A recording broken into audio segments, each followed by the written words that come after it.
योगी जी, आप अपने आप को ठाकुर कहते हैं। 2 मुकदमे आपके ऊपर लगे थे।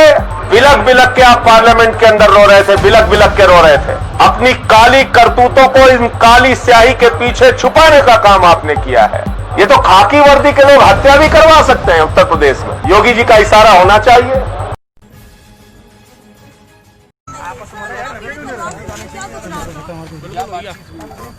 पीड़ित परिवार पूरी तरह से दहशत में है। नीचे कर दो माइक, थोड़ा बाबा नीचे कर दो यार। और न्याय की थोड़ा नीचे हाथ तो उम्मीद दिख नहीं है, क्योंकि योगी जी की सरकार के दलालों वापस जाओ, वापस जाओ, वापस जाओ।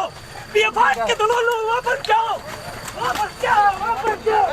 पीएफआई के दलालों वापस जाओ, वापस जाओ, वापस जाओ। पीएफआई के दलालों वापस जाओ, पीएफआई के दलालों वापस जाओ। पीएफआई के दलालों वापस जाओ, वापस जाओ, वापस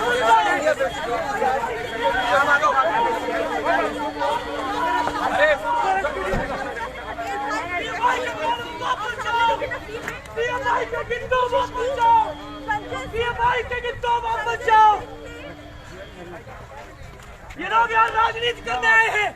गीत तो है ये, गीत तो है ये लोग लाशों की राजनीति करने आ रहे हैं।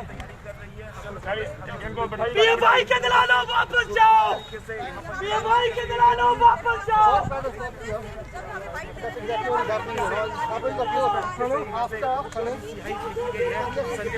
संजय सिंह यहाँ से निकल चुके हैं संजय सिंह। आप यहाँ तस्वीरों में देख सकते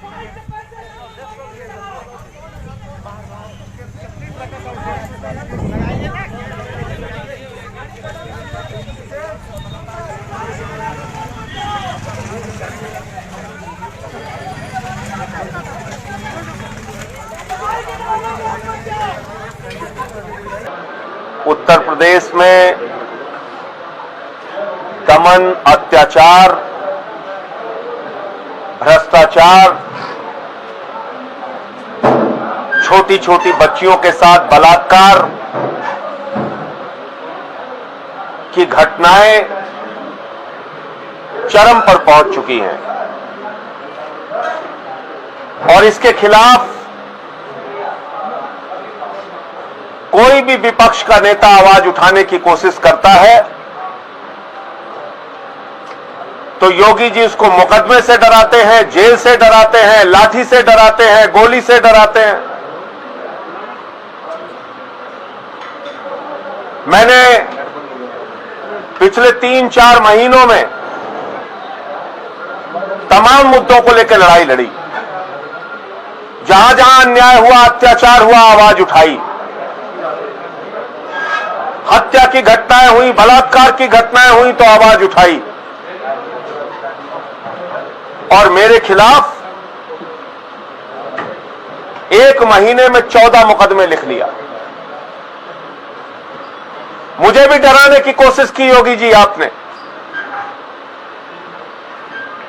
14 मुकदमे लिख लिया आपने। मैं आपसे नहीं डरा। आपने मेरा कार्यालय बंद करवा दिया, फिर भी मैं आपसे नहीं डरा। आपने नोटिस भेजकर मुझे गिरफ्तार करवाने की कोशिश की। मैंने ऐलानिया कहा मुझे गिरफ्तार करके जेल में डालो, मैं आपसे नहीं डरा। और आज आप, जब मैं बेटियों के न्याय के लिए, हाथरस की गुड़िया के लिए न्याय मांगने आया, उनके परिवार से मिलने गया, तो आपने ये कायराना हरकत कराई, ये हमला कराया।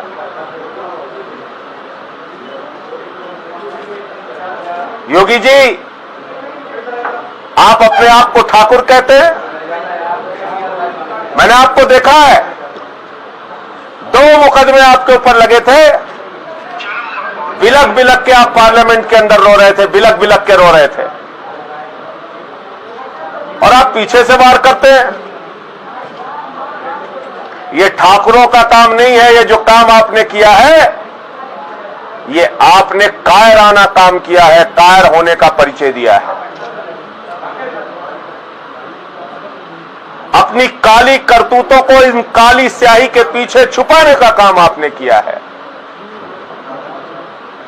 लेकिन आपकी काली करतूतें जनता के सामने उजागर हो चुकी हैं। यह सच सामने आ चुका है कि आप दरिंदों के साथ खड़े हैं।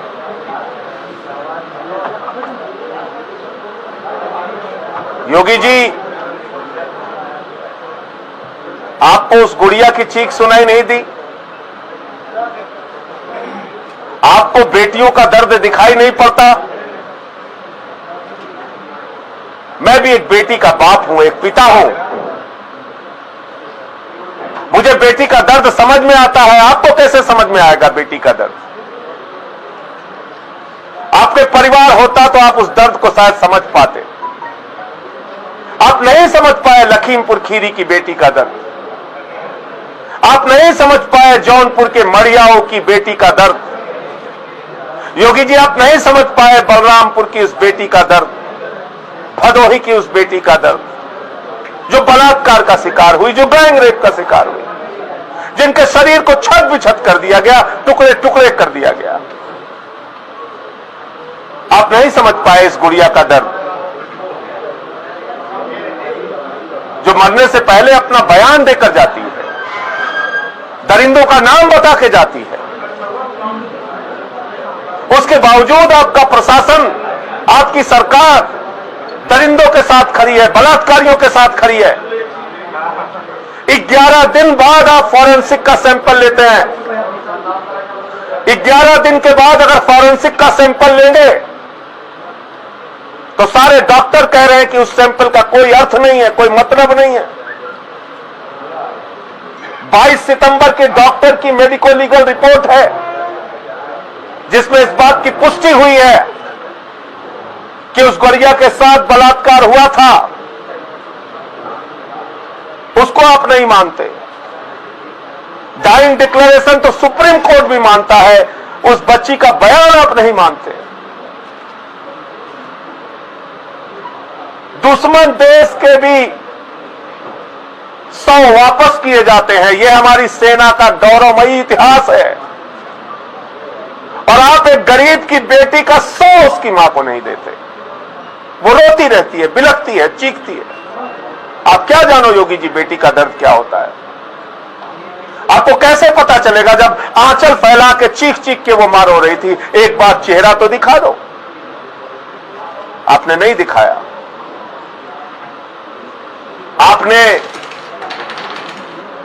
उस बेटी के घर के आसपास के हिस्से को ऐसा हिस्सा बना रखा है जो हिंदुस्तान में है ही नहीं लगता है।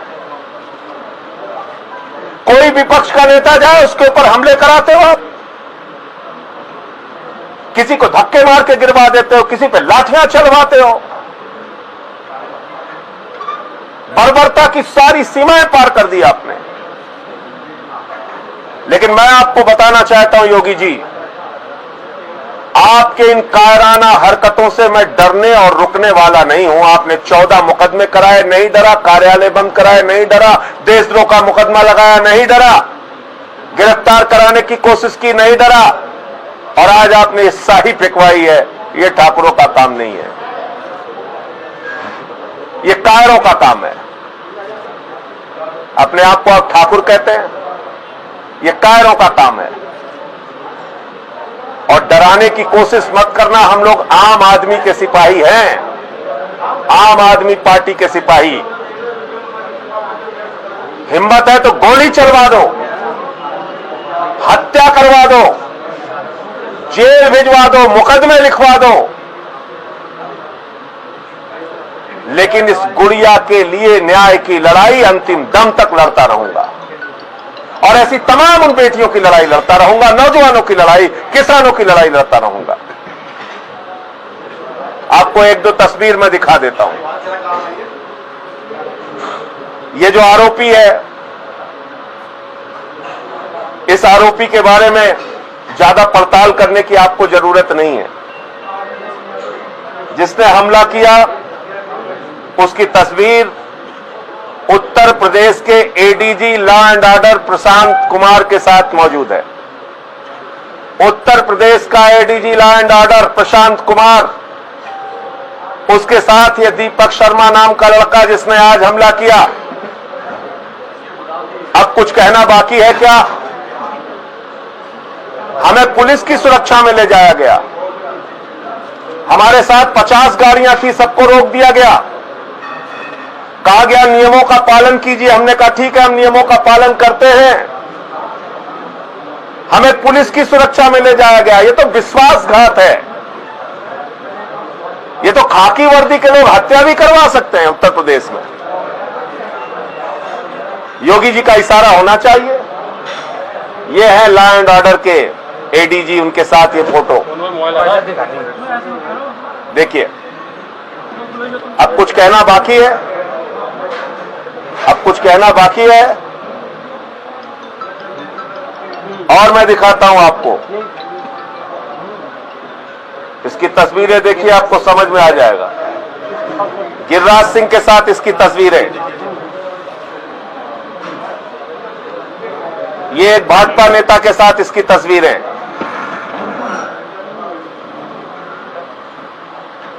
ये देखिए आप। लेकिन कायर भाजपाइयों, मैं तुम्हें कहना चाहता हूं, ये हथकंडे बंद कर दो। बेटी बचाओ का नारा देने वालों, कहां छुपे हो? सामने आओ। चौकीदार का नारा देने वाले, कहां छुपे हो? सामने आओ, जवाब दो इस गुड़िया के परिवार का। जब हम लोग 10 मिनट के लिए मिलने गए, सुरक्षित नहीं है, तो वो बेटी का परिवार तो उसी गांव में रहता है। वो हमारा परिवार है, वो हमारे घर की बेटी है। और जो लोग छत्री के नाम पे, ठाकुर के नाम पे दुराचारियों का, दरिंदों का साथ देने का काम कर रहे हैं, उनको मैं बताना चाहता हूं, छत्रियों की परंपरा रही है बेटियों की सुरक्षा के लिए अपने गर्दन कटवाने की। दरिंदों और दुराचारियों के साथ खड़े होकर उस परंपरा को कलंकित मत करो।